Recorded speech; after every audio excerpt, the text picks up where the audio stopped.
Okay, well, we're all ready. We're all here. Thank you for showing up.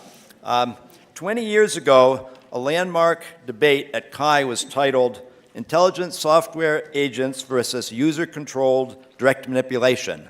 Pattie, Maes, and Ben Shneiderman, who are here, announced then that they intended to, quote, strike an appropriate balance between a serious discussion of the issues and an entertaining debate. So with autonomous agents, with automation and chatbots, again in the news, it's time to revisit the issues, this time with the addition of Professor Xiangshi who published an engaging article on this topic in IEEE Computer last year.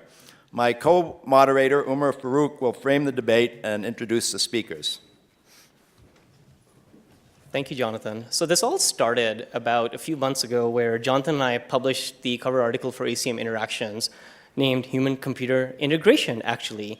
And the argument we were making here was like the traditional sense of interaction, as in stimulus response, is giving way to integration where technology and computers are in fact acting like human partners, in fact existing in a symbiotic relationship with the humans, with mixed initiative, and having mixed control.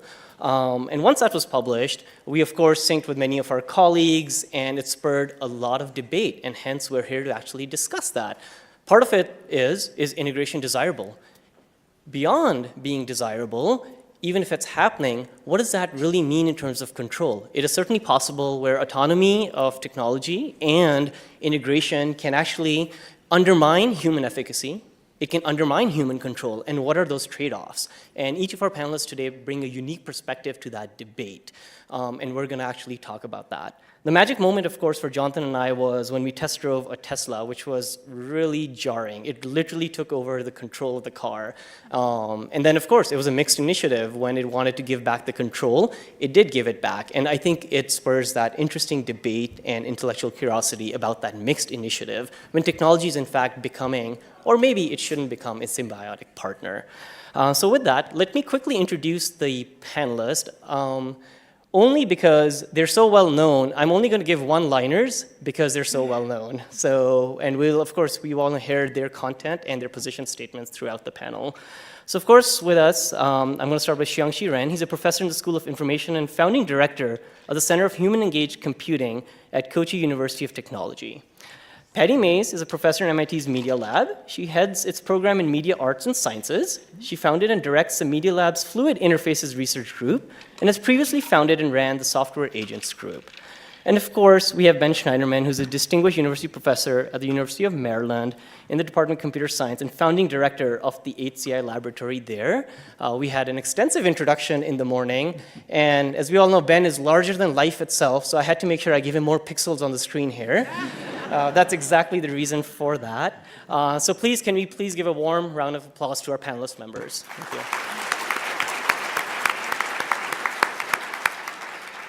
Thank you. And this discussion is supposed to be very interactive. We're going to engage you. The more you put into it, the more questions, the more you're going to get out of it. Here's how the panel is going to work. We're going to start with opening position statements from each of the panel members, about 6 minutes. I'm going to be the timekeeper. They're going to go through those motions. After all the position statements, each of them will have an optional chance to provide a rebuttal to each other, which is great. That'll be 2 minutes. And then we're going to open it up for a live discussion. Jonathan and I will be co-moderating. We will seed the discussion with some questions, but please, this is meant to be an open debate on these different topics, essentially. So please, please be engaged, and I'll be taking your questions, and we'll be engaging the panelists. So we'll start in order of Xiangshi Ren. He actually asked me to kind of provide the quick intro, and it's in fact 20 years ago, as we're talking about what happened 2 decades ago. Ben, here's another perhaps interesting picture of you, where you met Xiangshi 20 years ago, and in fact he was inspired 20 years ago by you saying that HCI requires a sound philosophical foundation that will help us to deal with specific issues. So you've been a bigger influence than you perhaps even know in what you talked about this morning. 10 years ago, Xiangshi also met with Douglas Engelbart, and he wrote a very nice note to Xiangshi in which he said, let's focus our HCI attention on increasing human capabilities to develop, integrate, and understand the knowledge required for improving society's survival probability. And that note really stuck with Xiangshi. And Xiangshi, I'd like to invite you up here to go through your position statement. and we'll take it from there. Thank you very much. Thank you, Umer and Jonathan, for organizing this panel. You have done a lot of job on it. Thank you very much. Very appreciate. I'm very excited to participate in this conversation with such distinguished colleagues. Only one challenge is my maybe Chinglish. And you know, I was born in China. Chinese is my native language, and but I'm working in Japan for 30 years. And but I use the power tool. Thank you for my colleague, so John Kao and Jackie Chaplin. I initially proposed this idea, the concept of human-engaged computing, and then we together developed, we done the further development. And also thank you, Antti, who's not here. He's presenting another paper in the power session. He invited me to write this article, published last year, October, in IEEE Club. So today, because of the time pressure, I have no time to talk about detail, but I'd like to highlight the several properties of this concept. So actually, this work is impacted by, for a long time, by Ben Shneiderman, by Douglas Engelbert. So as I just show you the photo just now, I'm totally sharing the Ben and the Doug's his passion, his vision, especially very high level thinking. So since I met Engelbert 10 years ago, I started to learn and rethink the relationship, especially for the future human-computer relationship. So today, the statement can be seen one of outcomes. So this figure shows the concept, where in the bottom, the statement in the bottom of the slide. So ATC is a focus philosophy concept. It shares integration and added more properties. It seeks to provide a new angle, a new lens to think the future relationship between the human and the computers. It's a dynamic, adaptive progress concept. So the development is never finished. So this consideration is also based on Chinese philosophy. So I only highlight some properties here. So Licklider proposed the concept, the symbiosis. And last year, as you know, Werb and Jonathan's work published ACM magazine, they proposed the integration, the concept. So I proposed the synergy, because I think about this is the two elements, human-computer, can work more close together, and do the overlapping. So HCI emphasizes incorporating Eastern values of our approach, because I think HCI lakes consider an Eastern properties and Eastern perspective on interaction. So my approach is to incorporate Eastern values, such like the right balance and the holistic thinking. So regarding the right balance, you may imagine people stand aloof, But most cases is not middle or nor halfway. It's just right. So it's a state the two partners support each other, and then they achieve more than they could independently. So this is a basic idea. So the right balance contributes overall harmony in any given interaction and integration. So, comparing the synergism or interaction, HEC has another important term, anti-bias.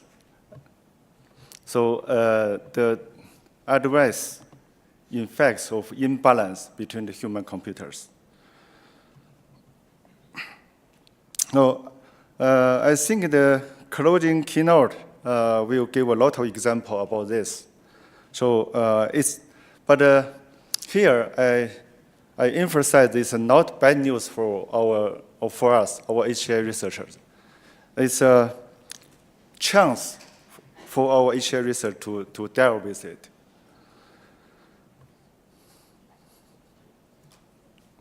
So this figure shows the relationship between the HEC and the HEI, also holistic consideration.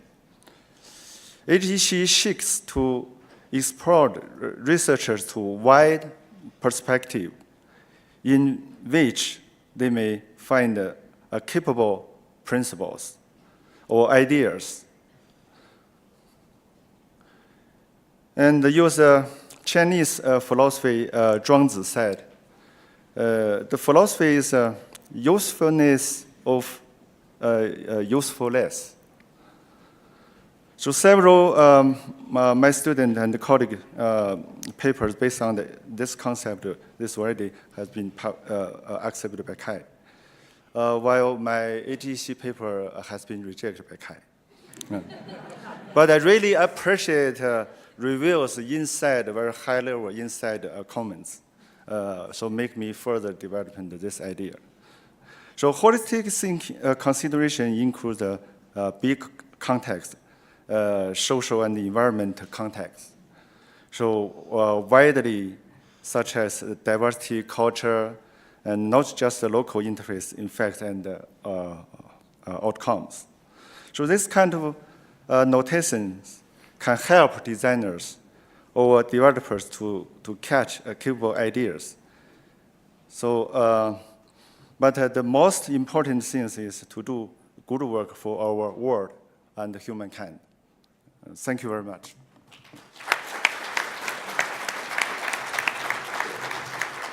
Thank you, Xiangshi. And now we'll go to Pattie. We're doing a little juggling because some presentations are in Keynote, some are in PowerPoint. So I'm going to hand it over to Pattie. There we go. Thank you. I believe that integration is the future of computing, and I believe so for 3 reasons. First, because it's inevitable. Second, because it's necessary. And third, because it's desirable. So let me talk about all 3 of these. Let's take a historical perspective, like Ben did this morning. Computers have only been around for 60 years, and we've roughly had 3 sort of styles of computing: mainframes, personal computers since the 80s, and then, of course, the smartphone since the year 2000 or so. And if we look at this history, we can actually identify 3 trends or more trends that all point in the direction of integration. The first trend is that of the location where the interaction takes place. Of course, with our mainframes were in a special room that we had to go visit. Desktops found their way to every desk at home and at work, and smartphones are in all of our pockets. So what trend you see there? Basically, computers are getting closer and closer to the body, and the asymptote of that will be that they will be always on our body and eventually merged with our body, in our bodies. Second trend is that of the I/O modality. We started out with punch cards and wires. Then with the personal computer came the graphical user interface and the mouse. Then with mobile devices came touch screens and speech, and primarily still the graphical user interface. So what is that second trend that we see? That basically the I/O becomes more on human terms as opposed to the computer's terms. The third trend that we can identify is that there's a change in what we use computers for. We started out with scientific computations for mainframes. Then came personal work with the advent of the internet, information and news consumption, communication and socializing, learning and personal growth, and with the advent of mobile devices, taking care of our physical and mental health. So what's the trend that we see there? That computers become integrated and essential in every aspect of our lives, especially the most personal aspects. Now, all of this points to integration, I think, becoming inevitable. But why is integration also necessary? Well, unlike Ben, I'm not happy with the state of the art in human-computer interaction. I think that most of the good work lies ahead of us, not behind us. We have to be a little competitive here, but keep you all awake. So what are the problems with the GUI and with the dominant way in which we use computers today? Well, first of all, computers require a complete attention shift. You have to completely shift your attention to your smartphone to use it. And the younger generation opens their smartphone, consults it hundreds and hundreds of times a day. They cannot pay attention to the people around them, the telephone poles in front of them, etc. So that's the first problem with the current UI. Second problem is the limited I/O bandwidth. It's ridiculous that we are using 2 thumbs to tell these devices what we want them to do. The bandwidth is simply too narrow. Why don't computers understand more what it is that we want? Why don't they sort of interpret more what it is that we're trying to do? Third problem is basically that the way these devices, and especially the software, is organized these days really results in a lot of task switching and short attention spans. All of the different applications are vying for our attention, trying to show us more ads, etc. And they're not really helping us become more effective, become better people, become more powerful. Basically, they're just trying to ultimately distract us. So what is next? I think what is next is human-computer integration, and the way I see that or define that is that we will have wearable, always-on, personalized interfaces that mediate our interaction with the world around us. And they will act as a personal coach, helping us manage all aspects of our lives and helping us become the people that we want to be. Now, what are the enabling, what? I also have a language problem, by the way. So I should get a couple more minutes too. I'm not a native speaker. Enabler number 1, I think sensors and user modeling will make the system more aware of the user's current context and internal state. Enabler number 2 is that AI technology will interpret the current context, the internal state of the user as well as what is outside of the user, and look up relevant information and provide proactive, not reactive, but proactive personalized assistance. And enabler number 3 will be augmented reality technologies that will integrate this relevant information and these relevant interfaces into our physical experience.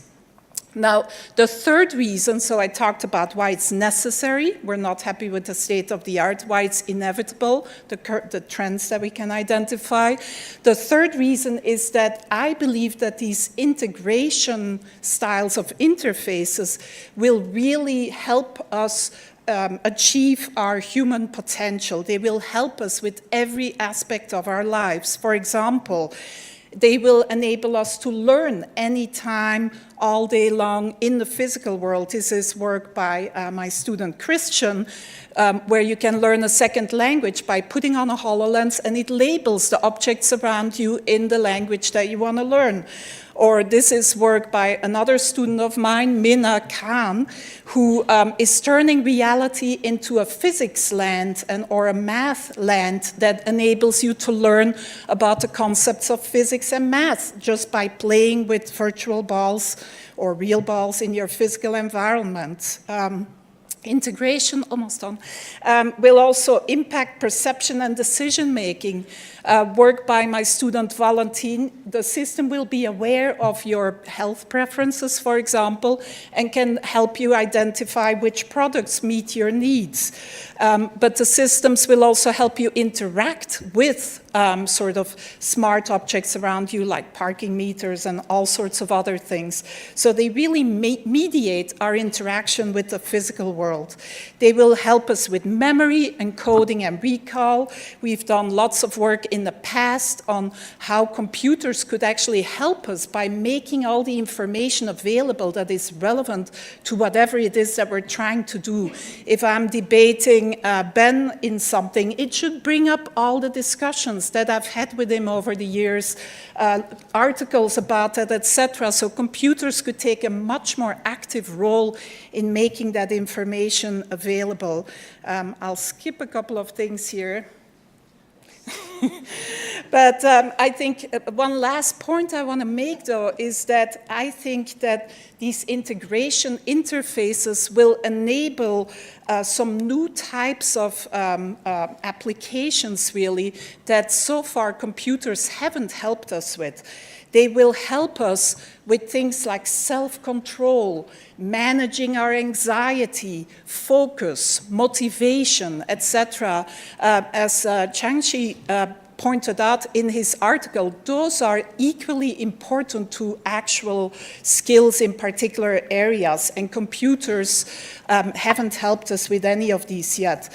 I think one of the most promising areas, for example, for people to get involved in, the community here to get involved in, is therapy. Integration interfaces could become our therapists, could help us, for example, manage our anger or our anxiety, etc., by noticing that our physiological data point to the fact that we may have an outburst. And at that moment, maybe the system can talk to us, tell us to breathe deeply, to tell us to go through some exercises, or even call in our real therapist to talk to us at that moment. So I think that these fourth-generation computers will be a natural extension of us humans that is always on, that augments our experience of daily life and helps us become the person we want to be. I do think there are some dangers, and I'm very aware of those, and that's exactly one of the challenges that this community should work on. How do we design integration interfaces that help us achieve this human potential while also avoiding privacy erosion, dependency, lack of user understanding and control, and so on. So I'll stop there. Thank you. Thank you.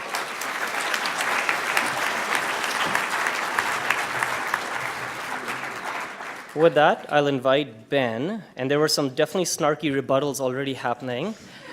Ben, I know you can't use language as an excuse, so I'm going to keep you to 6 minutes. Okay. Well, thank you for coming to this event. Thank you for Jonathan and Umer for organizing it. When I first was contacted by them, I was a little bit troubled by this. We're still going back through these linguistic stories. In 1992 was the debate on, at that time the word was anthropomorphism, and those who believed in artificial intelligence believed that we'd have computers as our friends talking to us. There was Microsoft Bob. There was Bob the bank, the Bank of Baltimore. There was Tilly the Teller and Harvey Wallbanker. There was Ken the Butler in Apple's 1987 image. And those died out. And yet, the AI community did not learn its lesson. And this revived, the zombies returned. And we had the agents were in. And we had a famous debate in 1997. It was a great pleasure to debate. And I respect Pattie, and I still do it. I learned from her. And it was wonderful to do those debates. The picture and the story of those debates often got told as Beauty and the Beast, because the picture of me with a big black beard made me look more like the Beast. And you may remember... More like a beauty. You're still a beauty. And you may have noticed her picture. There was a teddy bear there, and I wonder if that teddy bear is the same one that I gave you 20 years ago when your child was born. It was a kind of nice symbol of friendship, and I've returned with this gift for you of a gentler sign of friendship, which is this gentle lamb to symbolize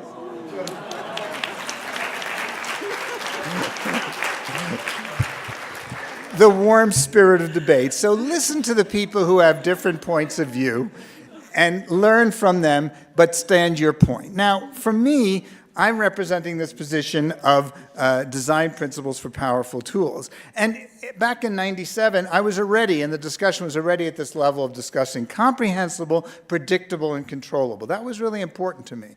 If it wasn't comprehensible, if you didn't know what was going on, that was a problem. If it was unpredictable, that was a problem. If it was out of control, that was a problem. And today we still have too many devices that are out of control, where we're not quite sure what's going to happen. The latest culprit is Facebook news feed. I'm sorry, it's out of control. And there are better ways to make it that you can open up that panel to be able to set it, to make sure I get all the Facebook posts from the people I care about, like my daughters and so on.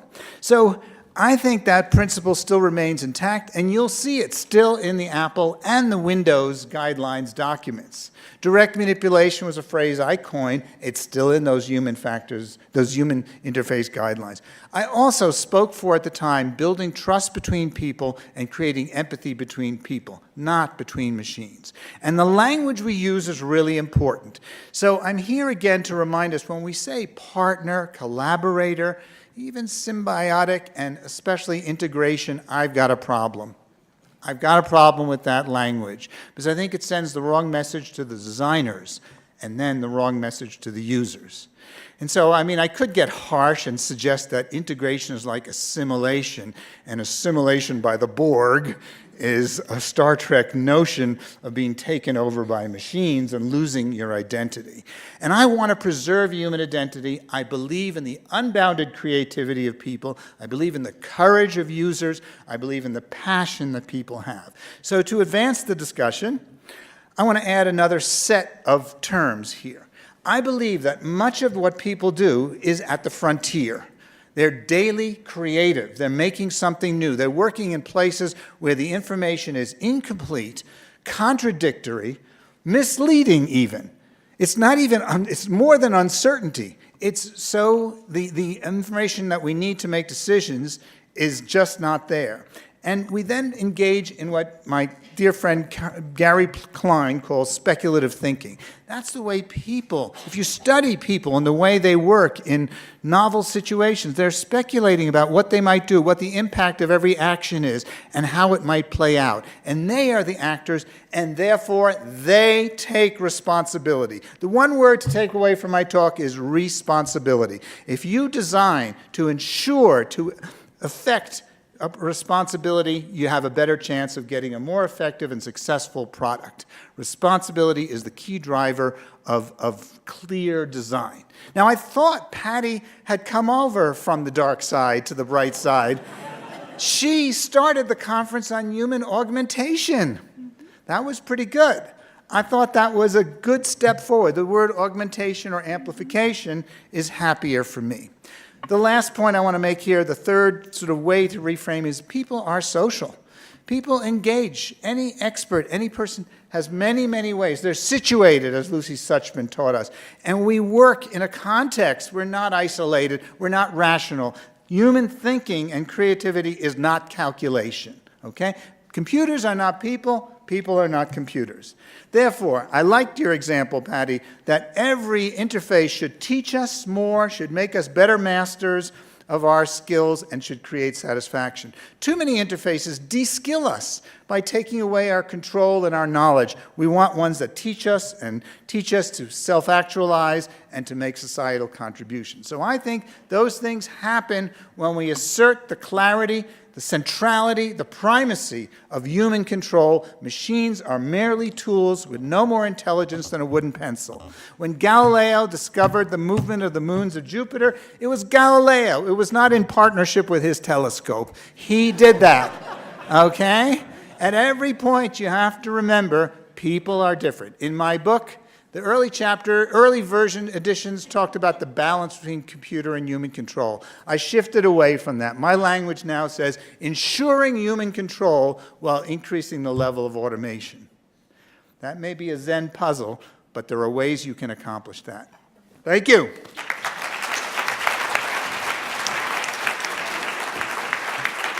Wow. This is a great start to the panel, and the best part is yet to come. We have a good 40, 50 minutes to actually discuss all these issues. So we have a microphone. You guys should start lining up, but I'm going to hand it over to Jonathan to at least seed the discussion. This is fascinating. Everybody's bringing a unique perspective. Xiangshi's bringing a very Eastern, holistic perspective. Pattie's definitely talking about it's not inevitable, but it's desirable. And of course, I don't think I can do justice to Ben's position, but it's great. I love to see the passion. I think the winners are all of us in the audience. So Jonathan, I'm going to pass it to you, and I'll help co-moderate some of the questions. Please come up to the mics and line up. The more you put into it, the more you get out of it. This panel is for you, so please kind of step up, and we'll take it from there. Jonathan. Okay. So I'd like to start off by asking the panelists some questions. It focuses on the common ground that they have, where, as Ben said, the notion of augmentation and augmenting individuals is a common ground. And it sounds great, but the one question is are there limits to the power that a technology-augmented individual should have in a world where not everybody has equal access to technology? So how will the person that Pattie showed that has a huge amount of technology next to their body, what will the balance be when they're interacting with people who do not have that technology? And a related question is that and even if we were all augmented, augmented individuals are going to interact.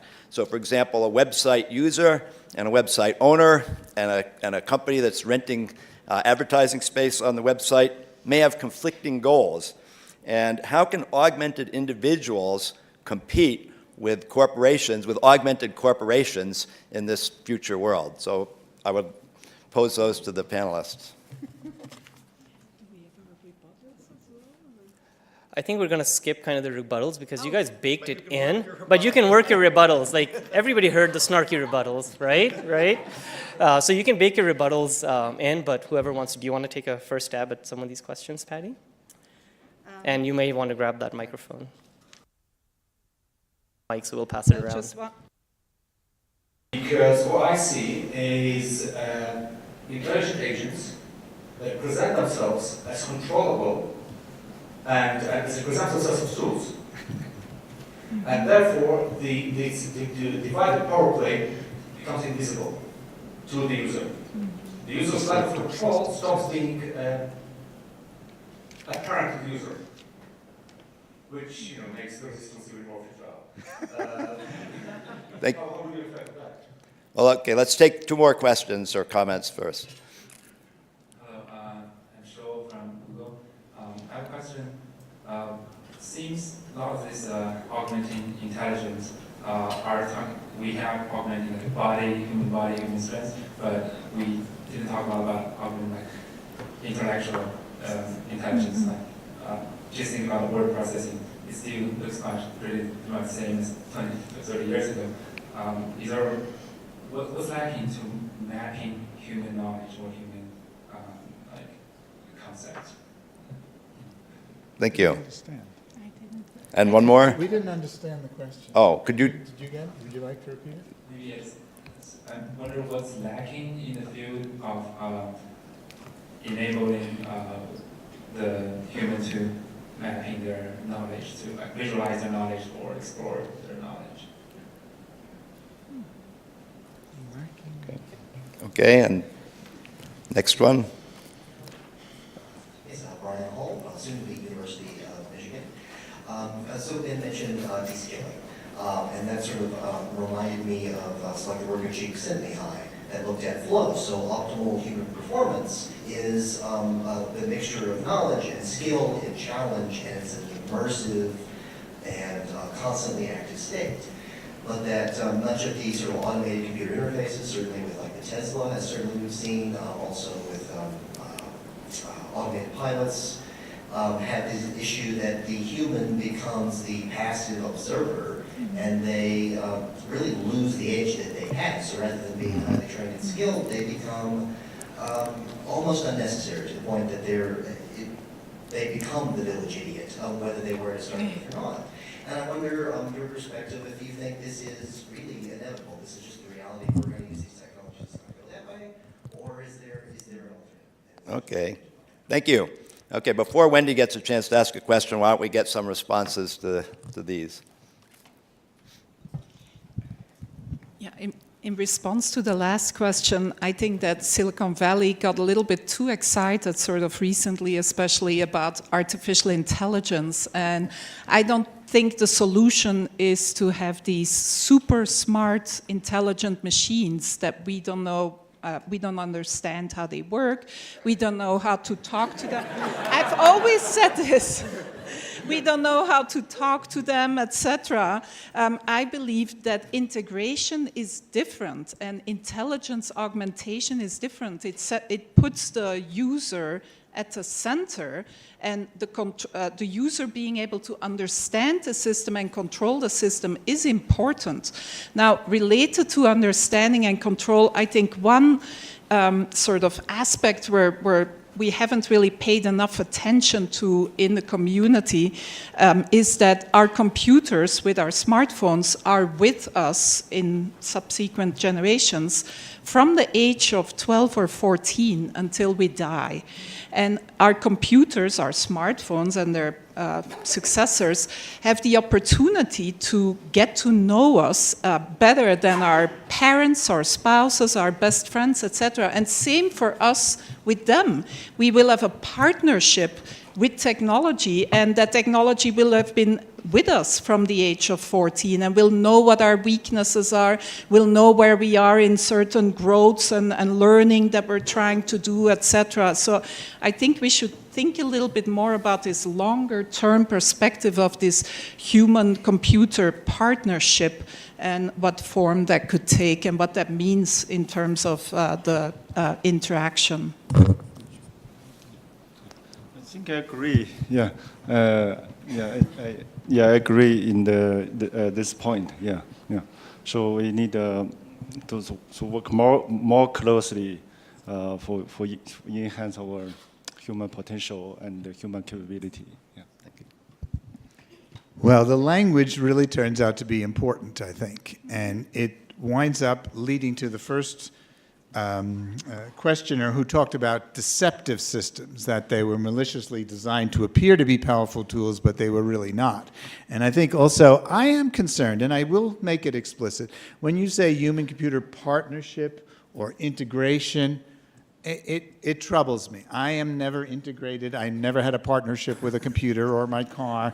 Those are tools that I operate. I'm in charge. I am responsible for what happens when those tools, and that is the distinguishing thing. The liability for failures is in me. Understand that deeply. Go for it. Liability, accountability.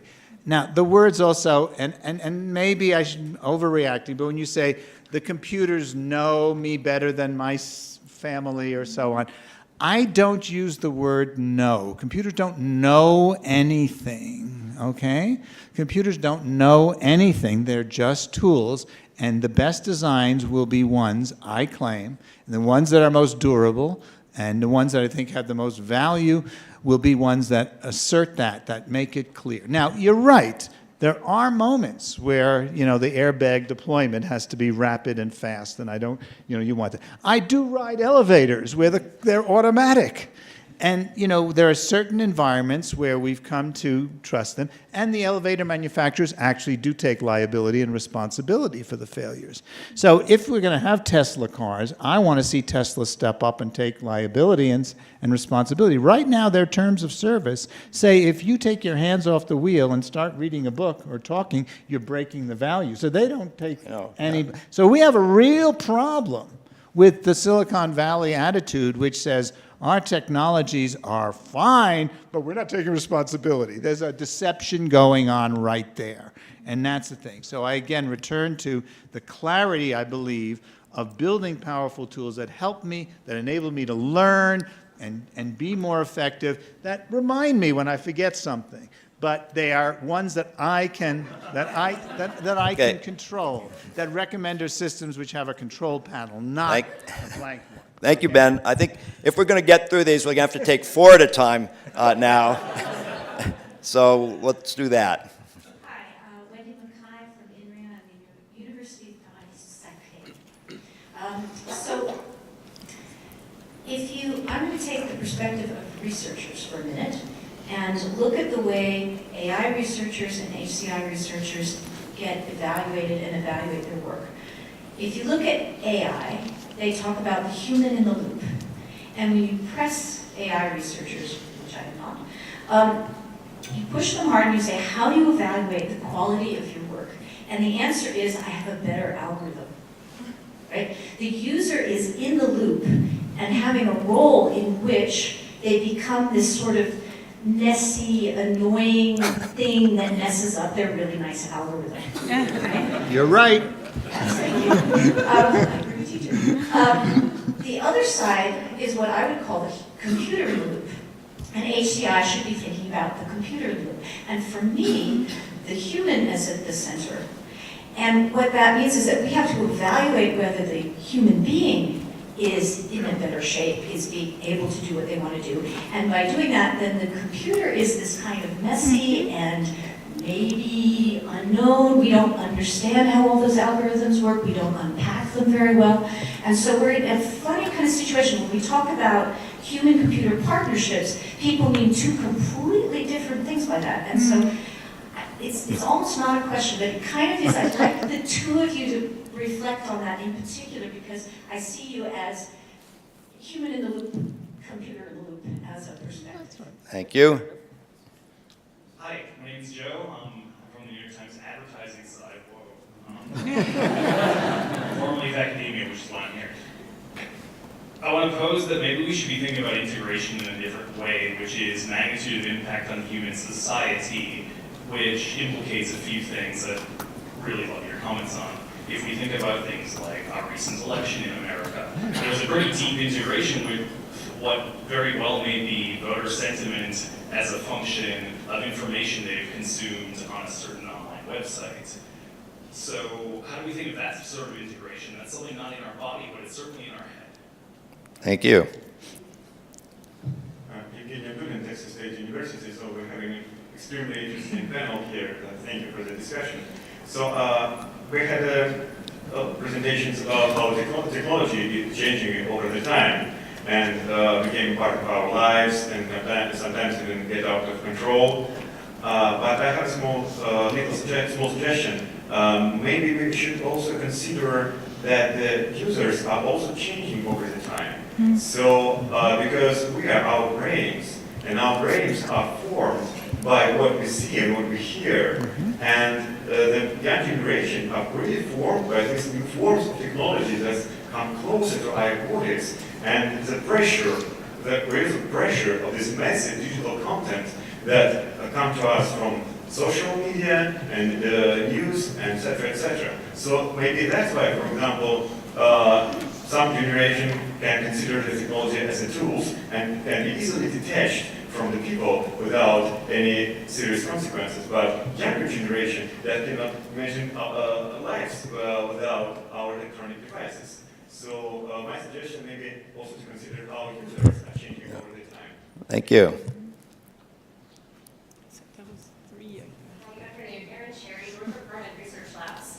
So my question to this panel is how do HCI researchers design for these types of systems? Because with strategies like DARPA's third offset, human augmentation and integration, these things are happening whether we like it or not. So in a way, we owe it to ourselves to also make sure that we're designing these systems properly. I'm one of the only HCI researchers in a group of AI researchers. Thank you. And let's take one more from Dave. Dave Crocker, Brandenburg Internet Working. So the problem with the scenarios of capabilities that Pattie gave is they're really appealing and they're going to happen, and most of us will use them, and they are completely deceptive. The problem with being in a world of self-actualized people is the larger world is not only made up of such people, and worse than that, none of us is actually as self-actualized as we like to think. We go through a deception, and we have an afterthought that talks about the downside. You've had one slide at the end mentioning the downside. When we know that, in fact, the way the system is running today, we are nothing but a component of a larger system. We are a consumer, we are an actor, but we are not actually in charge in any of the ways we think they are. And the realities of human psychology make it impossible for us to be completely in charge all the time. So let me suggest that as we talk about the upsides, and we should because they're exciting and they motivate us, we must at the same time, not as an afterthought, but as an integrated, if you want integration, integrate the discussion of the dangers and likelihoods of the downsides and what they're going to be. I need memory augmentation to remember all of these, but sorry. But in response to Wendy's comments, I think I'm very much interested in not human in the loop, but computer in the loop human intelligence. My whole interest is in augmenting people, and maybe back to Jonathan's sort of issue of unequal access and so on. Unequal access is a fact now. We were all born in mostly in Western countries and went to nice schools and this and that. I think that so far computers and especially smartphones have been a democratizing force. I went to Tanzania and visited a Maes village, and people there had about 5 to 10 personal objects, but one of them was a smartphone. The others were like spears and stuff like that. So that Maasai now has access to the same abilities and the same potential that we have. So I think that by making these devices that can help us, that can support us, and by this will be the next generation smartphone, I think we're ultimately making all of this possible for the world at large, for all the people that have phones out there. Let's see, what else was yeah, maybe I'll stop there.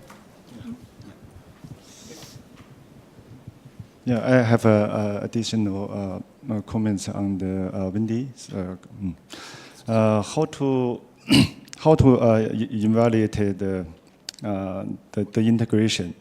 I have not a correct idea or a bad answer, but currently I think about we need to think about not the traditional the human-computer evaluation, but maybe think more to how to evaluate human capability and the human potential. We may combine the current HCI approach and the neuroscience, and to look at the brain, what happened, and so on. Actually, the outside some research already happened, and use the Eastern thinking.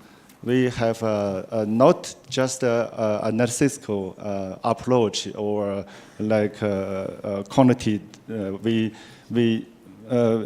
I think we need from now on need to think about non-measurable something like human engagement. So this means it's not just human satisfaction, but find the source of the human satisfaction. The meditation, the state. So the human, the fully engaging on the task, even forget some mindfulness, be in the zone. So this is my short comment.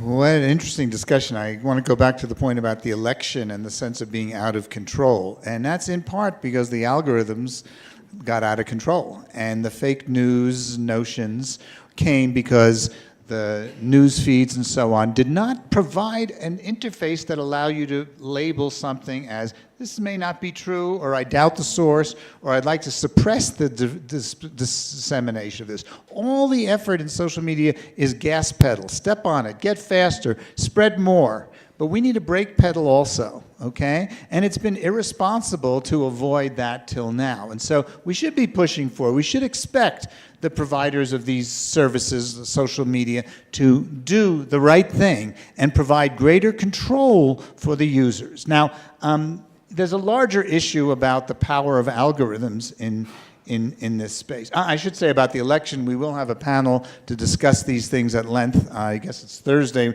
Brent Hecht's running that, and I will be on that as well. But I wrote recently in the Proceedings of the National Academy of Sciences about the idea of a way to imagine better control, better social control over algorithmic designs. And I talked about a National Algorithms Safety Board. And the idea there would be human oversight in the planning of new important algorithms, not little ones, but just as for every building that gets built, we go to a zoning board and we say, this is what I do, and I adhere to the zoning regulations, and then you build it, and then the inspector comes to make sure you did it. We should have that for major projects that affect large numbers of people. Cathy O'Neill's wonderful book, Weapons of Math Destruction, gives us a guide to the importance of doing that. So I think looking for those social processes also, the other thing is the retrospective analysis of failures of these algorithms. I'm incredulous that my colleagues who build robots and rich automation systems, many of them do not have a logging system and the tools for retrospectively analyzing. Like we have flight data recorders and rich tools that allow you to go back and analyze the petabytes that come from an aircraft flight. We need ways to understand. And the AI people say, well, my machine algorithm is so complicated, nobody can understand how it works. We should stop using those. It's out of control. Okay? Bye-bye deep learning. Okay, I like the idea of the National Algorithm Safety Board, and I wonder who Donald Trump will appoint as chairman. But let's move on to the next. Let's move on to the next three. I guess split this set in half. Next three questions. Hi, my name is SIGCHI, and I'm from Microsoft, and I'm a user researcher, so I'm dealing with the gaps between technology and users every day. So thank you so much, Umer and Jonathan, to organizing this panel. So it's very beneficial to see the famous researchers debating together. So I have the first question for Pattie. So you said there's an issue for we have limited input and output. So do you think VR and AR are kind of a good solution for this? If don't, and what kind of challenges have you seen? Because I saw your lab has a lot of research about like the VR and AR. So the next question is for Xiangshi. So thank you so much for green drums and just our traditional theory. I'm Chinese too. So I actually like the theory, but do you have like any examples so far to say like your model actually different from the current solutions we propose? Because like Pattie says, we have the you also like risk like balance and also integration. So also this question for Pattie, how do you see the difference between your theory and also Xiangshi's theory. And the last question is, and I really like your speech.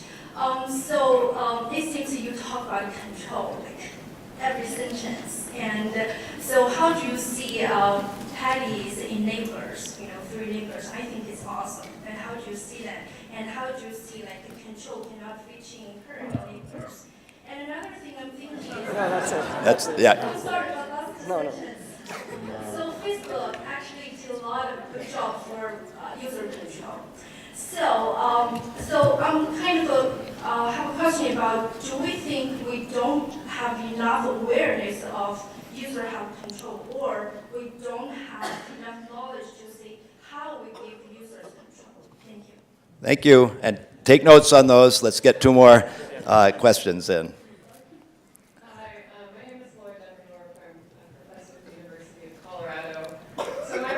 Looking at tools for creative practice. So I agree with a lot of this, that we are all creative individuals, but I have to admit that I have taken distinct pleasure in breaking the 8 golden rules of interaction design in order to get there. So I was curious if you could reflect on control. And so in art history, there's countless examples of people intentionally giving up control to kind of resensitize themselves to the familiar, or come up with ideas that they wouldn't come up if it was only up to them.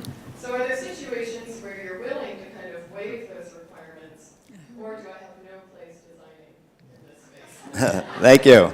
And 1 more, and then Gerhard can start the last set later. Hi, I'm Shneiderman from okay, so I'll just ask the 1 question.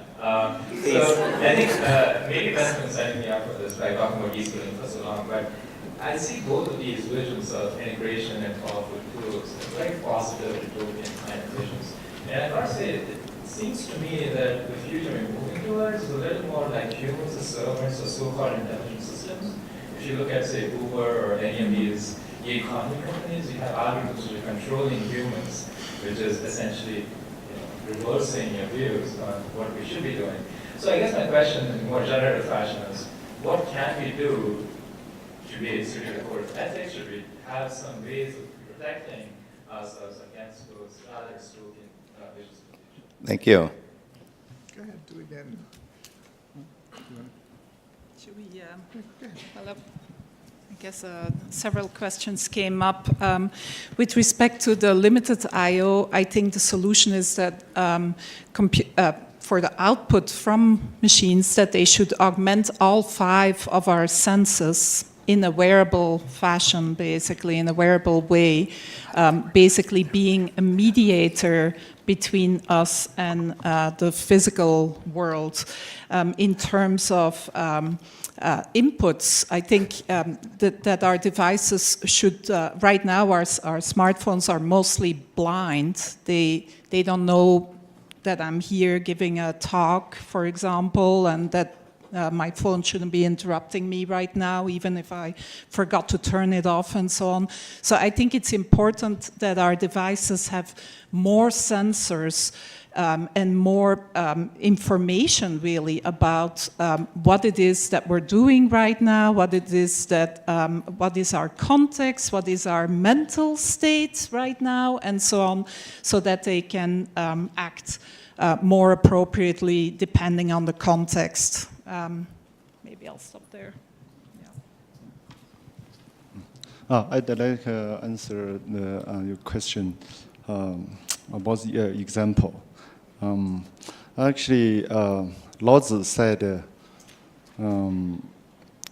that the way we can describe is not a real way, not external way.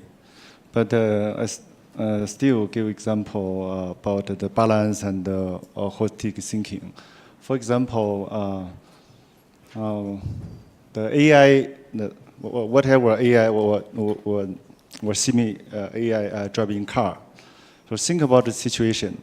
You from the A point to B point, and if then during the 2 point there's some accident happened.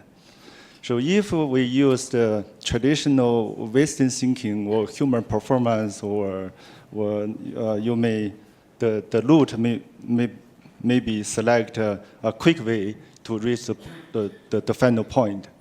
But if we put some Eastern thinking in the AI algorithm, so maybe the AI talk about should you go to the accident place if you're a doctor, something like that. So this is a kind of a holistic thinking. And Thank you. Ben want to say something? I like these questions, and I want to link an earlier one to the Laura. What was your name, Laura? Come find me. But your issue about giving up control is something we decide to do. So you're talking about in creativity support tools. Yes, I think it's really interesting, not only in artistic moments, but in many ways, we will seek opportunities for that. But when Jackson Pollock splattered the paint, he wasn't giving up control. He was giving up control, but he didn't give it up to his paint. The paint didn't create the picture, okay? It's still Jackson Pollock. And there's a current tendency of so many people in the AI world who want to believe they're creating a godlike, they want to be godlike in creating some machine which has these almost human properties or superhuman properties. But no, I mean, the machines of 100 years ago we see now as quite ordinary, but at the time they were celebrated as this almost living creature. And so don't give in to that historic problem.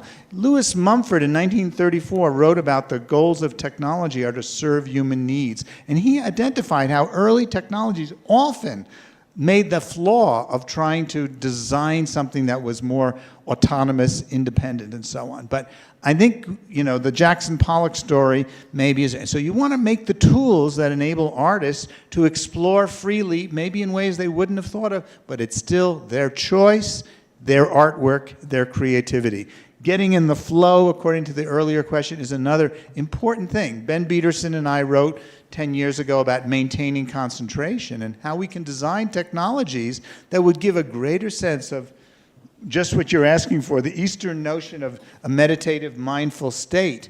We should be thinking about how to do those, and then people can choose if they want them or not. We don't want to impose them on everyone. We want choice. We want people to be people. And people are very different from machines. Thank you. Let's take the last set of questions, and we'll then make them short so we can get them to the closing. Thank you. My name is Fisher from the University of Colorado, and I don't know, maybe I feel a little bit schizophrenic in the sense that in my own thinking, my own world, I have reference papers from Ben, and I have reference papers from Pattie, and I think, I get along with these ideas and find them valuable. So I have two examples. We're actually best buddies. Good. But I mean, what leads me this to is sort of the question whether the whole theme of the panel is the best framing for addressing these issues. Let me give two examples. The first one is, I play tennis and I watch tennis, and in modern tennis, if you have 8 line judges, a referee, and if it's a critical ball, the players have the authority to challenge an automated system whether the ball is in or out. So the final control in this case is with the automated system. What the automated system shows is the final result, cannot be challenged anymore. Now, this is, the question of control. Is this justified or is this not justified? And the second example is, Pattie was going in this direction. We have technology comes closer to us, and eventually we implant parts in our bodies. And to me, that's an ideal which I actually dislike in some way. And this leads me to the point, which is maybe a slightly different framing. So technology, there are things in the world which we cannot do. Technology empowers us to do them, and we have made huge progress. Some of them we dislike, some of them which we like. And for me, a question is, if I think, how should I educate the students who come to my classes? Not if they're on like To say, should we do it? That this, we can do it. But the question is, from all what we can do now, should we do it? And one example is atomic energy. People were facing also this question. One could do it, but there is a worldwide, discussion, consensus. How should we, as the HCI community, approaching the future? Should we also ask this question? Not only can we do it, but should we do it? And what are disciplines which we should engage ourselves in, associated with, in our thinking to address this issue? Thank you. I like the tennis example. Floyd Miller observation against that. Pattie, you mentioned integration to facilitate personal growth. And we very much agree with that because we actually have talked about that after lunch. What we don't agree with that is what probably Ben would say is that it's enough to just think about it. I think if you want to facilitate personal growth through integration, you need to actually physically do. You need to go outside, exert. And unless we have machines that also exert and support our exertion, we can't really have facilitated personal growth. Thank you.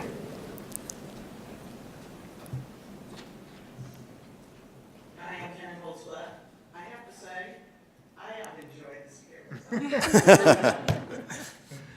thank you for putting it together, but I'll just share, there's so many thoughts. So when smartphones first came out, and so I saw that same pattern, right, towards the outside to the inside. When smartphones first came out, we launched our research into what makes things cool. And the language of the user, so we can think thoughts, but I just want to say, the language of the user was, this is an extension of my arm, this is an extension of my mind, I could not live without it. Now, the question is, what did that mean? Because they weren't saying, if we watch all of our sci-fi, right, which is kind of there ahead of us anyway, you'd have embedded in your material, your buttons and whatever, and holograms and stuff would pop out. The real question is, when they say this is an extension of the me, they're not saying it's doing stuff to me. They're saying, if I have a question, I can ask it. What they're saying more than anything else, and the key finding in this, is that our tools move from supporting calculation to supporting specific tasks. And now they're actually supporting their ability to get their life done. Which means because I've got this thing, and it works on the whale boat in the middle of the ocean, I can interleave all the activities to keep my life going all of the time. So in many ways we've done it. Now we can augment, I don't know about the rest of you, I only type with voice. So, we can move it in a direction that makes sense, but we're not hearing from the user that this is a problem. We want to smooth that so that we help them augment life. Now, what about the idea that the computer's watching us? I mean, as soon as you got Fitbit, you've got people voting with their feet to be watched, okay? So they're saying I want to be watched, but what does that really mean? That they want to be watched? Is it because they set a personal goal, now they can watch, and now they can make another choice? Well, in my work on women in tech, I am endlessly asked how to handle inner emotions. I mean, this is the primary question people ask me. And we talk about cognitive intervention, meaning different stories in our head. All right, do I want a computer, Pattie, telling me a different story at the time? And what would control be? So how do we allow it to be an extension of the self, supporting the life, without what we know? Because once we get on the technology train, it's going. You can talk all you want about barriers and rules and okay, boards, whatever. It's gone. So the question is, how do we maintain it as something that in point of fact maintains Yeah, thank you. Last question, comment? I will, yeah, I will. Well, I'll just, yeah. I am glad that we are able to bring them to the future today with the indicators and the impacts. Creativity is not calculation, is what he said, but that's such a reductionism of what AI is today. AI, immortal Minsky would be so sad. AI is not calculation, AI is participative, and human is always in the loop, making them more human, you know, like, and then less attentive, biased, or thought-prone. My question then is, we suggested a model through integration than what's direct manipulation has been successful for the past 2 decades. I didn't understand. What was your point about Marvin Minsky's? Marvin Minsky's, I mean, what we're talking about, AI being just a calculation, it's not just a calculation, it's more than that, and that's what I was saying. It's not just a calculation where it can become a symbiotic partner in what we are doing today as well. And that's how we think about augmentation through actually, you know, like computer actually participating in our creative or maybe other pursuits as well, and making us more smarter or making us more better. Thank you. So the bad news is that we're already over time, but the good news is that not only can you grab the panelists after the session, but there are several other events where you can ask these questions or get answers to these questions.